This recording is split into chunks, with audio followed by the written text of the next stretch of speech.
अस्सलाम वालेकुम students, I hope you all are doing great. आज हम लोग क्लास 7 की साइंस का chapter number 6 that is chemical bond ये डिस्कस करेंगे। So let's start the video.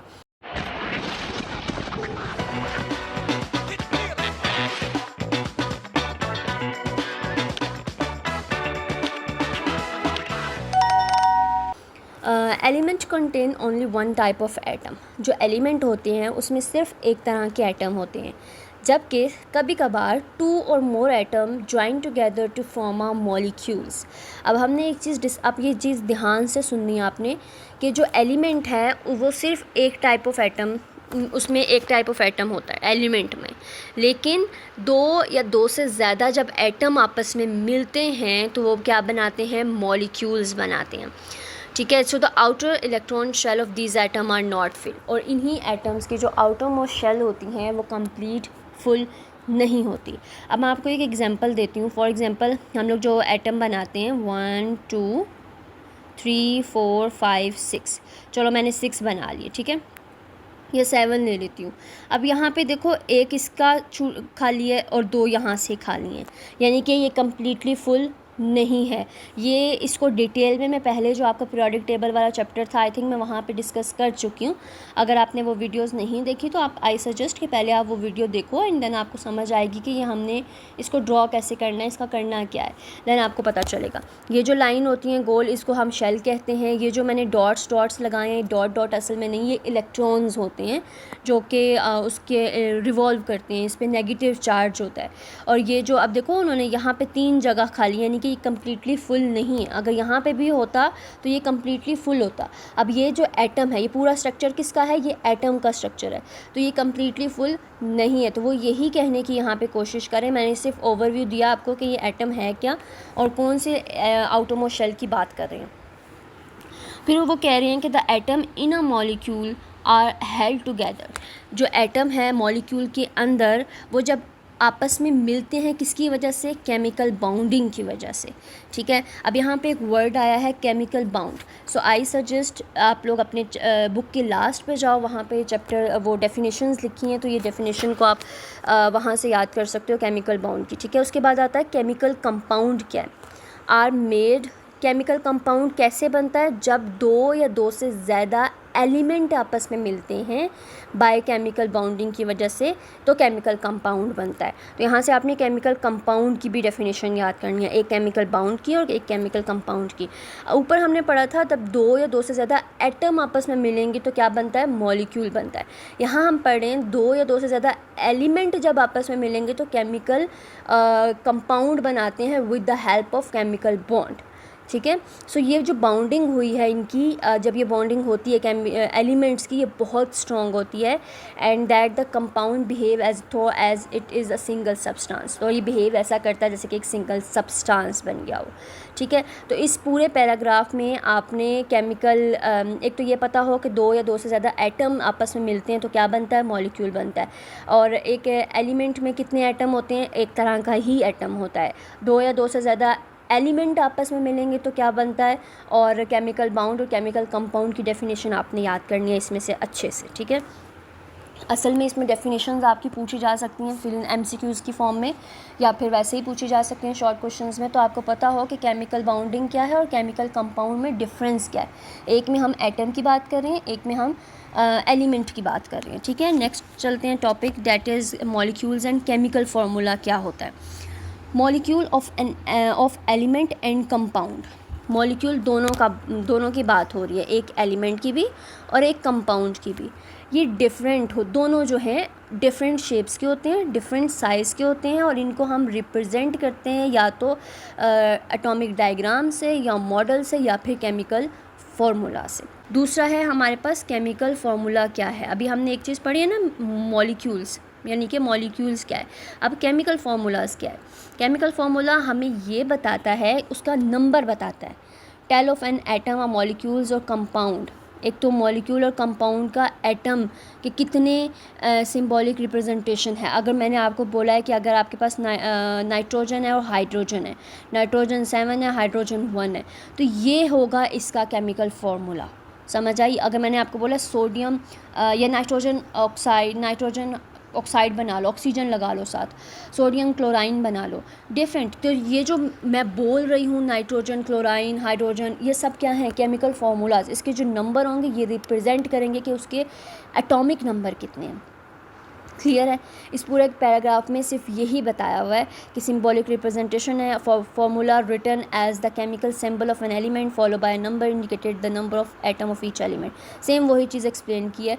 तो इसको अब हम आगे डिटेल में पढ़ते हैं तो आपको समझ आ जाएगी अच्छे से। बट इसमें आपने याद ये करना है कि मॉलिक्यूल्स एंड केमिकल फार्मूला की डेफिनेशंस को याद करना है, ठीक है? याद भी नहीं करना, ये ना हो कि आप लोग रट्टा लगाओ, वो रट्टा वाली चीज़ नहीं है। ये अगर आप अभी समझोगे तो आगे आपको मैट्रिक में भी हेल्प मिलेगी, आगे आपको 8th क्लास में भी हेल्प मिलेगी। तो समझो कि केमिकल फार्मूला और मॉलिक्यूलर फार्मूला है क्या। अभी हमने मॉलिक्यूल का पढ़ा है, एलिमेंट एंड कंपाउंड के डिफरेंट साइज़ के होते हैं, डिफरेंट शेप के होते हैं, और उनको हम रिप्रेजेंट कर सकते हैं 3 तरीक़ों से। इनको अगर छोटी सी डेफिनेशन आपने करनी है तो वो बुक के एंड पे लिखी होंगी, तो वो आप इजीली वहाँ से कर सकते हो। अब हमारे पास ना 3 डायग्राम्स बनी हुई हैं आगे। इससे आपको ज़्यादा समझ आएगी कि इसमें मॉलिक्यूलर फार्मूला और उसका फार्मूला है क्या। अब जैसे मैंने यहाँ पे बताया ना NH2 या NH3 या ये वाला जो फार्मूला मैंने बताया है, यही अभी इसी से रिलेटेड है आगे। आई होप आपको समझ आए, ध्यान से समझना है आप लोगों ने। पहला जो है अ मॉलिक्यूल ऑफ हाइड्रोजन। अब हमें पता है हाइड्रोजन के कितने होते हैं, 1 होता है। एटॉमिक नंबर कितना होता है हाइड्रोजन का, 1 होता है ना। So molecule hydrogen contain 2 hydrogen atom join together. वो क्या कह रही है, 2 हाइड्रोजन एटम आपस में जुड़े हुए हैं। एक देखो ये समझ लो और एक देखो ये हो गया, 2 जुड़े हुए हैं आपस में hydrogen atom. So there formula of hydrogen gas is H2। समझ आई? अब अगर एक हाइड्रोजन ही होता, सिंपल एक, तो उसका 1 होना था एटॉमिक नंबर। अब जब 2 जुड़े हुए हैं तो उसका क्या हुआ, H2 आ गया। तो ये इसका बनेगा फॉर्मूला। अब आगे देखो ऑक्सीजन का। A molecule of oxygen contain 2 oxygen atom join together. इसमें भी 2 ऑक्सीजन एटम आपस में जुड़े हुए हैं और इसका मॉलिक्यूलर फार्मूला क्या होगा, O2। सेम नाइट्रोजन का same goes to nitrogen. Nitrogen के मॉलिक्यूल्स आपस में 2 नाइट्रोजन एटम जुड़े हुए हैं आपस में और वो बना रहे हैं उसका फार्मूला N2। अब यहाँ पे एक चीज़ आप नोट करो, यहाँ पे बार बार कह रहे हैं nitrogen atom, 2 nitrogen atom are join together, 2 nitrogen atom are oxygen atom are join together. यहाँ पे हमने एक डेफिनेशन पढ़ी है कि 2 और more atom are join together to form a molecules. ये देखो यहाँ पे सेकंड लाइन में हमने पढ़ी थी, 2 या 2 से ज़्यादा एटम आपस में मिलें तो वो क्या बनाते हैं, मॉलिक्यूल बनाते हैं। अब यहाँ पे हम क्या देख रहे हैं कि 2 या 2 से ज़्यादा एटम, 2 एटम जुड़े हुए हैं। हाइड्रोजन के भी हमने देखा 2 जुड़े हुए हैं, ऑक्सीजन के भी देखा 2 जुड़े हुए हैं, नाइट्रोजन के भी देखा। जब यही 2 एटम्स आपस में जुड़े हुए हैं तो ये क्या बना रहे हैं, मॉलिक्यूल्स बना रहे हैं। समझ आई? अब नोबल गैसेस की तरफ आते हैं। Noble gases have full outer electron shell which make noble gases extremely stable. अभी हम ऊपर पढ़ के आए हैं कि उसका outer most shell completely full नहीं होता। अब नोबल गैसेस क्या होती हैं जिसके outer most shell completely full होते हैं, जैसे 1 2 3 4 5 6 7 8 9 10। किसी और एलिमेंट इलेक्ट्रॉन्स की जगह नहीं बची, कम्प्लीटली फुल है। जिसके ये सारे एलिमेंट्स जो इलेक्ट्रॉन्स हैं एटम के, ये कम्प्लीटली फुल हों शेल में, वो कहलाएगा नोबल गैसेस। और ये नोबल गैसेस जब कम्प्लीटली स्टेबल फुल होते हैं तो ये स्टेबल होते हैं। ना तो ये जो इलेक्ट्रॉन्स हैं जो मैंने सर्कल लगाए हैं छोटे छोटे इलेक्ट्रॉन्स, ना तो ये घूमेंगे, ना ही ये किसी को आने देंगे, ना ही छोड़ेंगे, क्योंकि ये स्टेबल है, ये पूरा फुल है। जो चीज़ फुल हो वो कभी भी ना तो अपना कोई लूज़ करेगा ना तो गेन करेगा। तो इसीलिए कहा गया कि नोबल गैसेस जो हैं वो कम्प्लीटली स्टेबल होती हैं। उसके बाद and unlikely to form chemical bond, और ये किसी के साथ बाउंडिंग भी नहीं कर सकती। अगर मैं आपको एक एग्जांपल देती हूँ, यहाँ पे मैं बनाती हूँ 1 2 3 4 5 6 7 8, यहाँ 2 की कमी है, ठीक है। यहाँ पे बना रही हूँ 1 2 3 4 5 6 7 8, यहाँ पे भी 2 की कमी है, ठीक है। मैं, ठीक है, अगले स्टेप में इन दोनों को साथ जोड़ दूँगी तो ये 2 एक मिनट रुक जाएं, ये दो और ये दो आपस में जुड़ जाएंगे तो दोनों के जो वो इलेक्ट्रॉन्स हैं वो स्टेबल हो जाएंगे एंड फुल हो जाएंगी उसके आउटरमोस्ट शेल। तो वो यही चीज़ कहने की कोशिश कर रहे हैं कि जो नोबल गैसेस हैं क्योंकि वो स्टेबल होती हैं, क्योंकि उसके सारे इलेक्ट्रॉन्स फुल होती हैं, इसीलिए वो अपना किसी के साथ बाउंडिंग नहीं कर सकती, because they can't lose, they can't gain और शेयर इलेक्ट्रॉन्स ईजीली। ना ही वो अपने इलेक्ट्रॉन्स को शेयर करेगी, ना ही वो लेगी, ना ही वो लूज़ करेगी। ये सारा नोबल गैसेस कहलाता है। ठीक है, आई होप आपको क्लियर हो गया नोबल गैसेस क्या हैं। वो गैसेस हैं जिसके outer most shell completely full होते हैं, ये स्टेबल होते हैं, ये कभी भी किसी के साथ बाउंडिंग नहीं कर सकते, केमिकल बॉन्ड नहीं बना सकते। वाई? बिकॉज ना तो ये गेन कर सकते हैं, ना तो ये लूज़ कर सकते हैं, ना ही ये अपने इलेक्ट्रॉन्स को शेयर कर सकते हैं। ठीक है, तो आपका एक सवाल पिछले कुछ सालों में ये क्वेश्चन आया है बार बार कि नोबल गैसेस क्या हैं और why they can't chemically bond to the other atom. तो आपको ये पता हो कि नोबल गैसेस जो हैं उनके इलेक्ट्रॉन्स कम्प्लीटली फुल होते हैं और ये सारा उसका डिटेल में आप बताना। ठीक है, उसके बाद डिड यू नो देखो, बिकॉज डिड यू नो बहुत इंपॉर्टेंट होती है। Neon gas use neon light use neon gas with mix of some other noble gases. Neon light किससे बनी होती है, तो ये आप लोग एक दफ़ा रीड कर लेना। उसके बाद चलते हैं व्हाट आर आइंस। आइंस क्या है? इन सम केमिकल रिएक्शंस, ज़्यादातर जो केमिकल रिएक्शंस होते हैं, so the electrons that surround the nucleus, सबसे पहले क्या होता है, मिड में न्यूक्लियस होता है ना, move from one atom to another. जो ज़्यादातर इलेक्ट्रॉन्स में न्यूक्लियस के इर्द गिर्द जो एटम है वो एक जगह से दूसरी जगह जाते रहते हैं। एन एटम विद वन और मोर एडिशनल इलेक्ट्रॉन, वो एटम जो जिसमें एक या एक से ज़्यादा इलेक्ट्रॉन्स ऐड हों उस पर, वो कहलाता है नेगेटिव आइन, और उसको हम एनाइन भी कहते हैं। An atom which has lost one more electron. For example, अगर मैंने आपको बोला है एक एटम ये है, एक एटम ये है, ये इसके पास एक एक्स्ट्रा था, इसके पास एक की कमी थी। ठीक है, ये वाला जो इलेक्ट्रॉन है ये उड़ चला गया इसके पास, मतलब इसके बाकी स्टेबल हो जाएंगे अंदर वाले, इसमें ये एक एक्स्ट्रा था, इसमें एक की कमी थी, इसने अपना एक इलेक्ट्रॉन इसको दे दिया। ठीक है, दूसरे वाले को। फॉर एग्जांपल ये ए है, हम इसको ए कह लेते हैं, ये बी है। ए वाले के पास एक एक्स्ट्रा था, बी वाले के पास एक की कमी थी, तो ए वाले ने कहा चलो मैं तुम्हें अपना एक इलेक्ट्रॉन दे देता हूँ।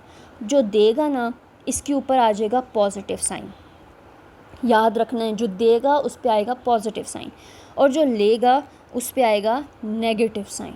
ठीक है, अब जो नेगेटिव है उसको हम बोलेंगे एनाइन, यानी कि नेगेटिव आइन। जो देगा उसके ऊपर है पॉजिटिव आइन, उसको हम बोलेंगे कैट आइन। समझ आई? तो ये है दो डेफिनेशन जो मैंने आपको सिंपल अल्फाज में बताया है, यही आपका यहाँ पे एक्सप्लेन किया हुआ है पूरा। एक तो आपने आइन की डेफिनेशन याद कर लेनी है। ठीक है, उसके बाद आपको पता हो एनाइन और कैटाइन क्या है। और एक एग्जांपल नीचे फ्लोराइन की दी हुई है, आप लोग यहाँ देखो। पोटेशियम एक मेटल है, each potassium atom can lose one electron to become a positively charge ion. एक जो पोटेशियम है वो अपना एक इलेक्ट्रॉन लूज़ करेगा ताकि इस पर पॉजिटिव चार्ज आ सके। अब ये देखो यहाँ पे इसने एक अपना इलेक्ट्रॉन निकाला है, नेक्स्ट स्टेप में ये इलेक्ट्रॉन देखो फ्लोराइन के साथ आके अटैच हो गया। फ्लोराइन के ऊपर कौन सा चार्ज आ गया? नेगेटिव चार्ज, क्योंकि इसने लिया है, पोटेशियम ने दिया है तो उसके ऊपर पॉजिटिव चार्ज आ गया। तो ये आप एक एग्जांपल कर सकते हो। ठीक है, metal atom loose electron in chemical reaction. जो भी मेटल होगा, मेटल के जो भी एटम होंगे वो हमेशा अपने जो इलेक्ट्रॉन्स हैं उसको लूज़ करेंगे। So there atom become ion, ताकि उनका जो मेटल है, वो जो एटम है वो क्या बन सके? आयन बन सके और उनके ऊपर पॉजिटिव चार्ज आ सके। Non metal atom accept these extra electron to become a negative charge ion. और जो भी नेगेटिव होगा, नेगेटिव मेटल्स होंगे, एटम्स होंगे, वो हमेशा इलेक्ट्रॉन्स को गेन करेंगे ताकि उनके ऊपर नेगेटिव चार्ज आ सके। ये चीज़ याद रखनी है, जो भी अपना इलेक्ट्रॉन लूज़ करेगा उसके ऊपर पॉजिटिव चार्ज आएगा और वो मेटल कहलाएगा। हर मेटल एटम अपना इलेक्ट्रॉन लूज़ करेगा और जो लेगा वो नॉन मेटल कहलाएगा और उसके ऊपर पॉजिटिव चार्ज आएगा। तो ये आपने अच्छे से इसको समझना है, ठीक है। उसके बाद आता है combining atom and valency. So I suggest पहले आप ये चीज़ अच्छे से समझ लो। पीछे जो हमने पढ़ा है एटम, कैटाइन, एनाइन क्या है, मॉलिक्यूल्स क्या है, मॉलिक्यूलर फार्मूला क्या है, नोबल गैसेस क्या हैं, केमिकल फार्मूला क्या है। तो इसको क्लियर करो, इसकी प्रैक्टिस करो एंड देन फिर आप नेक्स्ट वीडियो में जो वैलेंस इलेक्ट्रॉन्स हैं वो आपको समझाऊंगी।